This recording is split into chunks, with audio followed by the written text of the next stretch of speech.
안녕하세요. 저는 여운의 미디어 기획국의 국장 오서진이라고 합니다. 저는 미디어 기획국 국원 김주아입니다. 주아님은 중앙실시에서 장비 많이 대여해 보셨나요? 네, 저는 영상미학 과제 촬영할 때도 그렇고 이렇게 유튜브 콘텐츠 촬영할 때도 그렇고 자주 사용하는 편이에요. 그럼 주아님은 중앙실실 장비 다 잘 활용할 수 있으신가요? 그건 아니고 처음에 장비 대여할 때 안 써본 것들이 많기도 했고 종류도 너무 많아서 되게 곤란했던 기억이 나거든요. 어떠셨어요? 근데 저도 맨 처음에 장비를 대여할 때 카메라 종류가 너무 많기도 했고 뭐 스테디캠이나 짐벌 같은 이런 잘 많이 사용해보지 않은 장비들의 경우에는 어떻게 사용하는지도 어려워서 이렇게 제가 따로 그 설명서를 보면서 여러 번 시도해봤던 경험이 있는데 그래도 많이 어렵긴 하더라고요. 그래서 저희 미디어 기획국에서 이번에는 중앙실습실 장비 소개 영상을 한번 찍어보려고 하는데 주아님 준비되셨나요? 네. 그럼 가보시죠. 네, 처음으로 일단 소개해드릴 건요. 중앙실습실에서 새로 마련된 소니의 캠코더 FDR의 AX700입니다. 이렇게 캠코더가 있고요. 그리고 이렇게 배터리가 같이 있고 리모컨이랑 USB 그리고 촬영하면서 사용할 수 있는 충전선이 있습니다. 일단 이 캠코더의 경우에는 가장 대표적인 캠코더로 영상 방송 촬영에서 많이 사용이 됩니다. 보통은 이렇게 삼각대에 고정을 해놓고 사용을 하지만 여기 이쪽에 손을 끼울 수 있는 곳이 있어서 핸디캠으로도 많이 사용을 합니다. 중앙실습실에서 지금 대여해주는 캠코더 중에 가장 고사양이어서 4K까지 촬영될 수 있다는 점을 기억해 주시면 좋을 것 같습니다. 네, 그럼 주아님 이제 장비를 어떻게 설치하면 되는지 알려주시겠어요? 네. 우선 배터리를 먼저 끼우고 LCD 화면을 열면 자동으로 전원이 켜집니다. 이 슬롯을 열어 SD카드를 확인하고요. 버튼을 누르면 녹화가 시작되고 다시 누르면 중지됩니다. T를 누르면 줌인, W를 누르면 줌아웃이 됩니다. 그리고 조리개를 돌려서 초점을 맞출 수 있습니다. 필터의 경우 3으로 갈수록 어두워지고 1로 갈수록 밝아집니다. 보통은 클리어에서 촬영하는 편입니다. 이 카메라의 장점은 이 LCD 화면이 180도로 돌아가기 때문에 로우나 하이앵글에서 자유롭게 만질 수가 있고요. 또 여기 슬롯에 SD카드 넣는 공간이 2개나 있기 때문에 용량 문제를 대비할 수가 있습니다. 이 설명을 들으신 미커머 분들은 캠코더 사용할 걱정은 없겠네요? 네네. 네, 그럼 이제 다음 장비로 넘어가 볼까요? 다음 장비는 캐논 5D 마크 3랑 4인데요. 마크 3고요. 줄여서 오막3, 오막4라고 부르기도 해요. 일단 뷰파인더랑 촬영에 같이 렌즈를 사용하는 시스템이고요.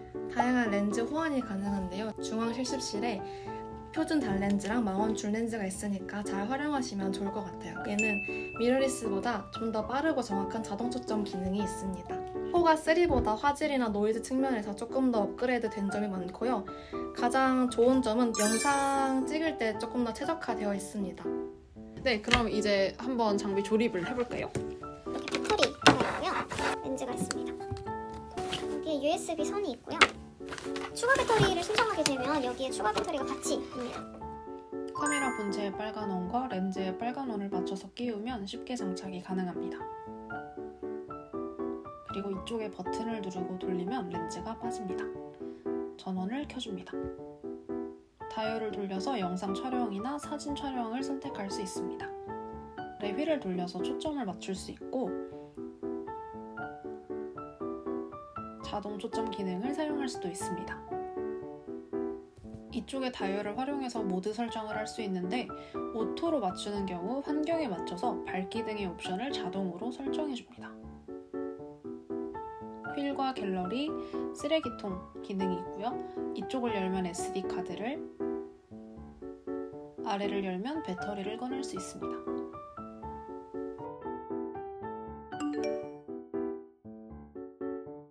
다음은 미러리스인데요. 저희 중앙실습실에서 자주 사용하는 미러리스 기종은 소니의 A7S2랑 3인데요. DSLR이랑 미러리스의 가장 큰 차이점은 거울의 유무인데요. 미러리스 이름에서 알 수 있다시피 거울이 없습니다. 그래서 DSLR은 거울이 있어서 무겁고 배터리가 오래 가지만 미러리스는 전자식 뷰파인더나 LCD 화면을 사용하는데요. 그래서 휴대성이 좋고 크기가 작습니다. 하지만 화면을 계속 켜둬야 하기 때문에 배터리 소모가 빠른 편입니다. 그리고 미러리스는 저조도 환경에서 선명하고 노이즈가 적은 사진을 찍을 수 있습니다. 네, 그럼 한번 다시 세팅을 해볼까요? 미러리스도 DSLR처럼 원길이 맞추면 더 편하게 렌즈가 장착됩니다. 전원은 여기에 있고 SD카드와 배터리는 아래에서 확인하실 수 있습니다. 맨 오른쪽의 다이얼로는 밝기 노출값을 설정할 수 있고요. 다이얼을 돌려서 모드를 설정할 수 있는데 영상을 촬영할 때에는 이 모양에 두고 촬영하면 됩니다. 이쪽에 녹화 버튼을 누르면 촬영이 시작됩니다. 그리고 이쪽에 버튼을 눌러서 갤러리를 확인할 수 있고 삭제도 할 수 있습니다. 자동 초점 기능도 있습니다. 그리고 휠로 초점을 수동으로 맞출 수도 있습니다. 알파7 S3와 2는 크게 다르진 않지만 일단 차이점을 알려드리겠습니다.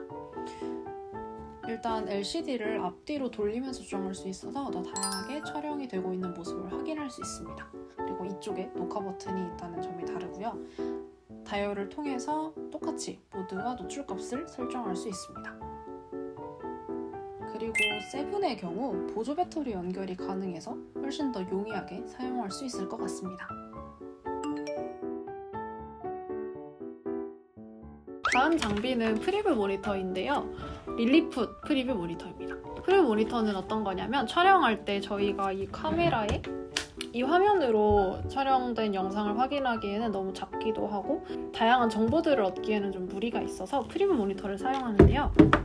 쉽게 말해서 장착할 수 있는 더 큰 모니터라고 생각하시면 될 것 같습니다. 그래서 이 위에다가 이렇게 달아서 확인을 할 수 있는 그런 장비입니다. HDMI 선으로 연결을 할 수 있어서 대부분의 카메라랑 연결을 할 수 있고요.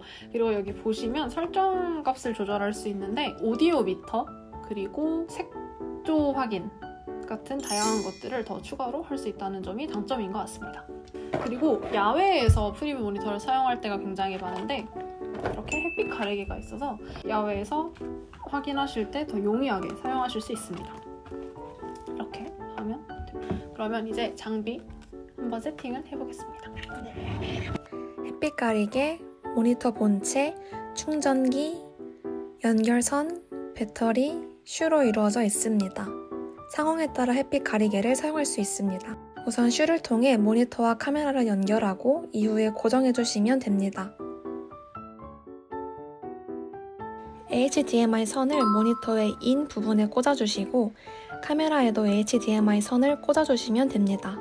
소니의 경우 캐논과 연결 단자가 달라서 양쪽 다 같은 크기의 HDMI 선을 사용하셔야 합니다. 이렇게 배터리를 모니터 뒤편에 장착해주시고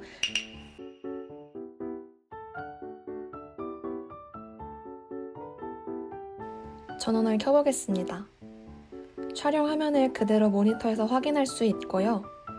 또한 설정에서 모니터의 오디오 볼륨 크기도 조절할 수 있습니다. 일단은 세팅은 주원님께서 다 설명해주신 대로 하면 잘 사용하실 수 있을 것 같고요. 근데 이거를 사용하시면서 주의하셔야 될 사항이 있는데 배터리는 먼저 완충 후에 사용하시는 것이 좋고 급속 충전은 지향하다라고 써져 있는데 정해져 있는 선과 충전기를 사용하셔서 하는 것이 가장 안전할 것 같고요. 그리고 모니터에서 여러 기능을 사용해서 화면을 확인하실 수 있지만 사실 조금의 차이는 있을 수 있기 때문에 중간중간 본인의 모니터와 이 카메라의 차이점을 잘 확인하시면서 촬영을 병행하시면 좋을 것 같고요. 네, 그러면 프리뷰 모니터 설명은 여기까지 마치고 다음 장비로 넘어가 보겠습니다. 다음으로 설명할 장비는 짐벌입니다. 카메라를 들고 촬영을 해야 될 때 이렇게 손으로 들고 하면 사람이 걸어갈 때마다 흔들림이 있기 마련인데 짐벌은 그 흔들림을 조금 억제해주는 그런 장비입니다. 이 장비 안에 자이로 센서랑 가속도 센서가 있어서 흔들림을 인식해서 억제해주는 그런 역할을 합니다. 짐벌 본체가 있고 그다음에 배터리가 있고 그다음에 팔로우 포커스. 팔로우 포커스는 카메라를 들고 움직이다 보니까 초점을 조금 더 잘 잡을 수 있게 도와주는 그런 역할을 하고 미니 삼각대 이렇게 고정해놓고 하면 좋아서 삼각대를 쓰더라고요. 그리고 마지막으로 연결 포트가 있습니다. 그리고 여기 안에 이렇게 보시면 조작 패드가 있는데요. 소니, 캐논, 파나소닉 이렇게 3개 중 선택을 할 수 있습니다. 단 여기에 팔로우 포커스 기능은 캐논만 되기 때문에 캐논 카메라를 사용하시면 좋을 것 같습니다. 그리고 짐벌이라는 기기를 생각했을 때 그 카메라 기사들이 뭔가 이렇게 잡고 하는 것들이 있잖아요. 그걸 듀얼 핸드 그립이라고 하는데 그것도 중앙 실습실에서 추가로 대여하실 수 있으니까 참고하시면 좋을 것 같습니다. 네, 이제 짐벌 설치를 해보도록 하겠습니다. 우선 배터리부터 장착하도록 하겠습니다. 핸들 하단에 3개의 배터리를 전부 넣어주시면 되고요. 삼각대를 연결하면 조립하는 데 더 편리합니다. 짐벌에서 플레이트를 분리한 뒤 노브가 렌즈 방향을 향하도록 카메라 하단에 연결해주세요. 이때 동전을 활용하면 더 잘 고정할 수 있습니다. 다시 플레이트를 짐벌에 연결해주세요.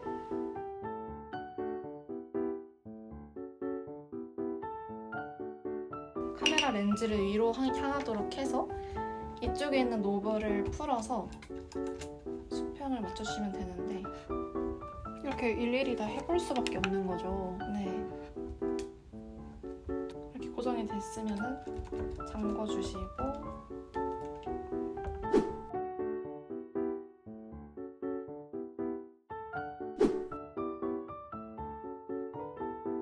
네, 지금 얼추 조정이 된 것 같은데요. 우선 여기 있는 노브를 첫 번째로 조정하시고 그 다음에 두 번째로 이 노브, 마지막으로 여기 상단에 있는 노브를 조정하시면 됩니다. 이렇게 움직였을 때 카메라가 같이 움직이지 않습니다. 계속 앞을 보고 있죠. 계속 이렇게 앞에를 찍고 싶을 때 위아래로 움직여도 얘가 이렇게 수평을 맞춘다는 거 신기하죠? 이제 짐벌은 끝났고 다음 장비로 넘어가 보도록 하겠습니다. 다음은 룩스패드인데요. 이 조명은 실내나 실외에서 자유롭게 사용이 가능합니다. 특징으로는 첫 번째로 3200K에서 5600K까지 색온도를 자유롭게 조정할 수 있고요. 그 다음으로는 0에서 100까지 밝기를 세밀하게 조절할 수 있습니다. 그리고 크기가 그렇게 크지 않기 때문에 휴대성과 설치에 좋습니다. 네, 그러면 이제 바로 세팅으로 넘어가 볼까요? 네, 먼저 아랫부분의 나사를 아래 삼각대와 연결합니다. 위쪽의 나사로 각도를 조정해서 사용하면 됩니다. 아래는 고정용. 충전기에서 배터리를 빼서 양쪽에 끼워 넣습니다.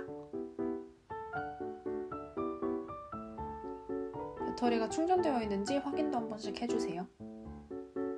네, 저런 버튼을 켜면 이렇게 불이 들어옵니다. 왼쪽 다이얼을 돌리면 밝기 조정이 됩니다. 퍼센티지로 아까 조절이 된다고 했던 걸 확인하실 수가 있고요. 그리고 오른쪽 다이얼을 돌리면 색 온도를 조정할 수 있습니다. 네, 이렇게 조명에 대한 대략적인 설명이 끝났고요. 배터리는 완충 후에 쓰는 것이 좋다고 합니다. 다음으로 소개할 장비는 바로 붐마이크인데요. 붐마이크는 손뭉치 같은 걸 이렇게 들고 있는 걸 보신 적이 있을 거예요. 그게 바로 붐마이크인데요. 드라마나 영화를 촬영할 때 조금 더 많이 사용되는 경향이 있습니다. 중앙 실습실에서 가지고 있는 붐마이크는 일단 이렇게 샷건 마이크, 그리고 손수신기, 그리고 붐폴, 그리고 블림프 이렇게 4가지로 구성이 되어 있습니다. 이렇게 뭔가 털 같은 것이 있는데요. 이거는 바닷가라던가 이런 데서 바람이 많이 불 때 이 블림프에다가 이 털옷 같은 걸 이렇게 씌워서 사용하는 역할을 합니다. 네, 그러면 한번 붐마이크 세팅을 한번 해볼까요? 네. 우선 마이크와 밴드가 필요하고요. 그 다음 블림프의 뚜껑을 열어 핸들을 분리해 주시고 밴드를 통해 마이크를 장착해 주시면 됩니다. 이런 식으로 밴드를 사용해서 마이크가 떨어지지 않도록 잘 고정해 주세요. 송신기와 수신기인데요. 전원을 켰을 때 동일한 주파수인지 확인하셔야 합니다. 송신기를 마이크에 연결해 주시고 다시 핸들을 조립해 주세요. 블림프 뚜껑을 닫고 핸들 하단에 분포를 연결해 주시면 됩니다. 레코더가 따로 없어서 수신기를 직접 카메라에 연결해야 하는데요. 마이크 단자에 수신기를 꽂아주시면 됩니다. 그럼 수음이 촬영본과 바로 연결됩니다.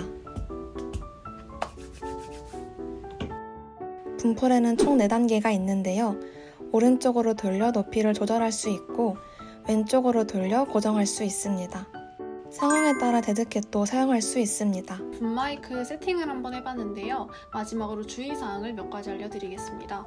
일단 첫 번째로 붐마이크를 현장에서 사용하실 때는 사람이 말하는 얼굴에다 대는 게 아니라 입 앞에 있는 소리를 위치해야 되기 때문에 들 때 이 정도 위치에 있는 게 가장 좋습니다. 카메라에 보이지 않고 입 앞에 있는 소리를 가져갈 수 있도록 위치를 잘 조정해 주시는 것이 좋고요. 여기 손수신기에 배터리를 넣어야 하는데요. 저희 이 배터리의 지속시간이 굉장히 짧기 때문에 컷을 시작하고 끝날 때 전원을 분명히 꺼주시는 것이 좋고, 배터리를 3칸으로 총 보실 수 있는데요. 한 칸이 남았을 때는 손수신기가 중간에 꺼져서 녹음이 중단될 수 있으니 이 부분을 꼭 확인하시고 마이크를 사용하시면 좋을 것 같습니다. 네, 이상으로 붐마이크 세팅을 끝내보았습니다. 자, 다음 장비로 넘어가 보겠습니다. 다음 장비는 소니 샷건 마이크인데요. 소니 샷건 마이크는 단일 지향성이라서 정면 소음과 주변 소음 차단에 굉장히 효과적이고요. 또한 주변 소음으로부터 비교적 자유로운 편이라서 주로 야외에서 사용되는 편입니다. 플러그인 파워를 사용하는 카메라와 연결할 때는 배터리가 필요 없지만 저희가 테스트할 카메라는 배터리가 필요해서 여기 이렇게 배터리를 넣어뒀습니다. 자, 그러면 이제 설치하는 방법을 보여드리도록 하겠습니다. 네, 이쪽을 보시면 전원을 켜고 끌 수 있고 반대쪽에서는 모드를 설정할 수 있습니다. 그래서 단자에 케이블을 통해서 마이크를 연결해주고 카메라의 윗부분에 장치를 설치해줍니다.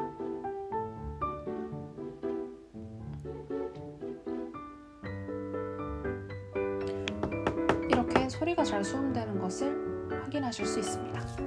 오늘 자주 사용하는 중앙시 습실 장비에 대해서 한번 다뤄봤는데 주아님 어떠셨나요? 되게 다양한 장비를 알 수 있어서 좋았고 이제 잘 활용할 수 있을 것 같아요. 네, 저도 이 카메라 말고 짐벌이나 마이크 같은 건 많이 다뤄보지 않았는데 이렇게 한번 영상을 찍으면서 정리하니까 더 잘 기억하게 되고 더 잘 다룰 수 있을 것 같습니다. 이제 이 영상을 보신 미커머 분들에게도 도움이 되기를 바라면서 저희는 이만 마무리하도록 하겠습니다. 안녕!